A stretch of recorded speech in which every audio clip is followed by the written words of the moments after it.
Yo, what's up, YouTube? Mike from Jacksonville. Today, we're going to be looking at a new division, the NFC South. So the Falcons, the Buccaneers, the Saints, and obviously the Carolina Panthers, which I'm looking forward to predicting. Today, we're going with the Atlanta Falcons. So you know how these things start out. We're going to look at the entire team as a whole. Did they do good last year? Did they improve this year? We're going to talk about it right now before we hop into individually predicting each game. Make sure you smash the subscribe button, smash the like button, and here we go. So the Falcons' entire defense was exposed last year. Last year, they were 19th in total points allowed. They were allowing 30 points a lot. They had a lot of close games.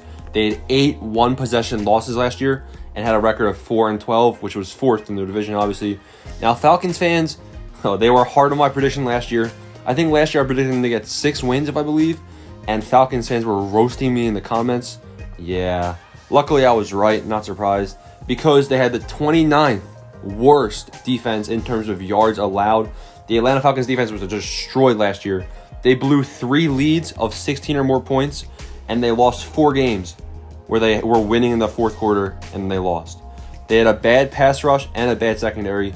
And did they really address it that much? I mean, they had a couple of cheap signings like Eric Harris and Barkevious Mingo, but I mean, they really in the draft they didn't do much. So obviously they got Kyle Pitts. Kyle Pitts is going to be a monster for that team. But the Falcons' offense is going to be solid. Julio Jones is gone. That's kind of a tough loss, obviously. Calvin Ridley's a good receiver though as well. But Kyle Pitts will help that offense. Defensively in the draft, I mean, they didn't totally ignore it. They got Richie Grant, number 40, and Darren Hall at 114. The pass rush definitely still needs some work, and they're going to look for some more production from their defensive line this year for sure. So in terms of the actual schedule, it's not a great schedule for the Falcons. So week 1, they play the Philadelphia Eagles. This game is in Atlanta. I think the Eagles come out week 1 and have an easy win against the Atlanta Falcons. The Falcons, who even is their coach? I don't even know. The Falcons' defense isn't solid. The Eagles' defense, their cornerback position's a little sus. Their linebacker position's a little sus. 2 not-so-great defenses. I think the Eagles offensively have a little bit of an edge. Younger receiving core than the Falcons, so the Falcons have the wide receivers. I would give them that. I would give them that matchup. Tight end, I would probably give that matchup to the Falcons. I honestly think Jalen Hurts is going to be able to just dominate this defense, especially with his legs. The defensive line won't be pressuring him, so really he'll have all day. I think the Eagles get the win week 1. Falcons 0-1. Week 2, they play their first time against the Tampa Bay Buccaneers, interdivisional game. Obviously, this game's in Tampa Bay. No one should expect the Falcons to beat the Buccaneers this year. Probably not going to happen. It's not going to happen right here. 0-2 for the Falcons. Week 3, they play the New York Giants in New York. This is a little bit of a closer game, but I think the Giants honestly have improved. The Giants' defense was pretty solid towards the end of last season, and offensively, Saquon's back. Daniel Jones is going to have an improvement season this year, and obviously Kenny Golladay, he's definitely going to help out with that. Giants get the win right here, and the Falcons are 0-3. Week 4, they play the Washington football team in Atlanta. Washington with Ryan Fitzpatrick, him and Terry McLaurin are going to be a good duo. I like the tight end they have. I think it's Logan Ryan or something. No, Logan Thomas, my bad. But offensively, Washington, I like them. Defensively, I think their defense is going to be really good in the coming years. Defensive line, they obviously have been bolstering that. Their linebackers are solid on their defense. Their secondary isn't amazing, but whatever. Washington gets the win right here, 0-4 for the Falcons. Week 5, they get their first win against the New York Jets.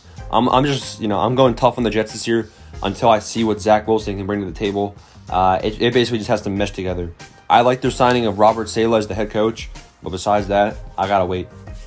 Then they have the bye week where they're 1-4 at this point, and they have another 4-game stretch that's tough. They play the Miami Dolphins in Miami.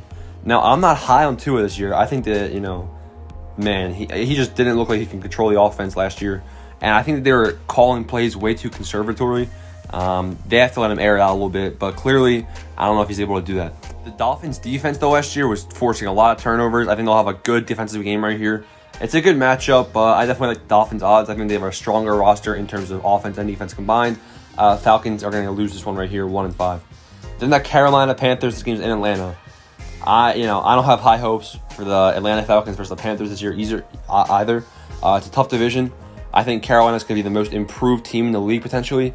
Sam Darnold's going to be a good quarterback for that team. Offense, really good offense. Defense, it's young and improving. I think that's going to be their difference from last year, their defense. They're going to, I don't know. You'll see my Panthers prediction. I'll explain further. I think the Panthers are going to be solid, and the Panthers win right here, 1-6. Then the New Orleans Saints in New Orleans.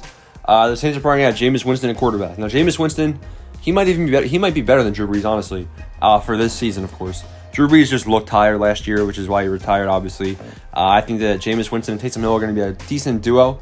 But in terms of how they play and the actual play style of the team, they're going to have to adapt to that. At this point, it's middle of the season. They already had that stuff, the chemistry on offense, hopefully. Similar to what the Buccaneers had experienced last year with Tom Brady. I think the Saints will be at that point in the season right here, and the Saints get the win, 1-7. Then the Dallas Cowboys in Dallas. As much as I would like to see the Atlanta Falcons beat the Cowboys, I can't just, can't be biased. I think the Falcons lose this game right here to the Cowboys. Cowboys offense, good. Cowboys defense, a little bit suspect, but they definitely improved towards the second half of last season. So Cowboys get the win right here. Then the New England Patriots. This game is in Atlanta. Now, the Patriots have maybe the most improved team in the offseason. Obviously, they went crazy in free agency, a lot of signings. I could see the Patriots winning this game, but got to give the Falcons some wins somewhere. I mean, I don't think they're going to, be the worst team in the league. So, going to give them a win right here against New England, and we'll say that they're 2-8 right now. Then the Jacksonville Jaguars in Jacksonville. I could see this being a close game as well, but in terms of overall strength of team, I mean, who's stopping Calvin Ridley from the Jaguars? What defensive player is going to lock down Calvin Ridley? We'll give the Falcons another win right here, 3-8. Then they play the Tampa Bay Buccaneers for the second time. Mark that off as a win for the Tampa Bay Buccaneers. Like I said, better team. Carolina Panthers in Carolina. I think the Panthers sweep the Falcons this year. Panthers better team overall. And then they play the San Francisco 49ers in San Francisco. 49ers, everyone's back from injury. They're all healthy. Everything's going to look good for that team this year. 49ers are going to be able to compete this year for the NFC West.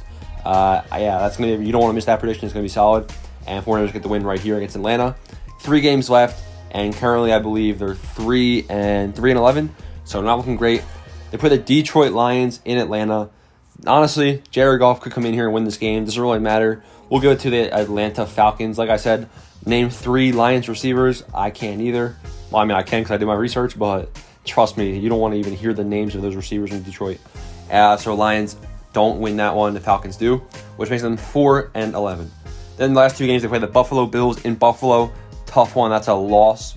Then the New Orleans Saints to finish things out. Saints probably going for a playoff spot right here. Must-win game for them. And the Saints obviously handle business again. And the Falcons finish 4-13. Now, I could see the Falcons getting around 7 wins potentially this year. The official prediction is 4-13 based on the schedule. It's tough to do that.